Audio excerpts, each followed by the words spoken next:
If you are a parent, you've witnessed your children doing things that aren't the best of choices.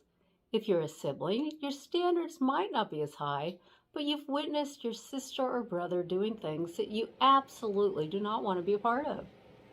As families, we live through all sorts of trauma, be it suicide, addiction, abandonment, or a myriad of other things. We grieve when those we love hurt themselves. But what about when they harm others?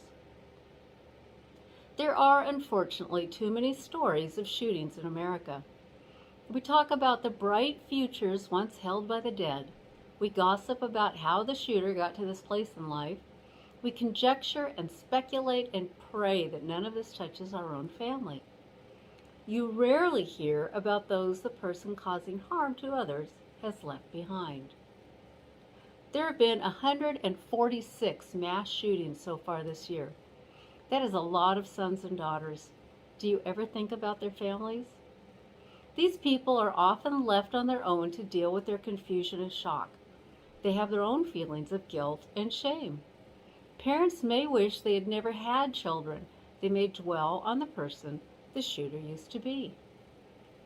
If the shooter survives, they may be confronted by a family member asking how they could take all those lives yet were afraid to do anything, helpful or harmful, with themselves.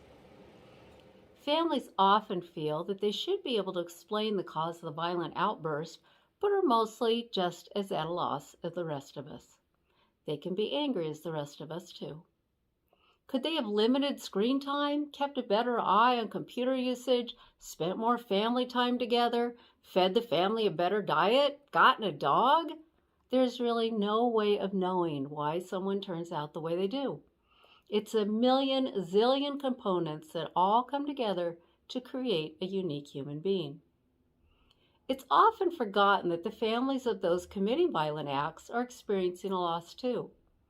Even if that person survives, they are mourning the loss of once was and what will never be.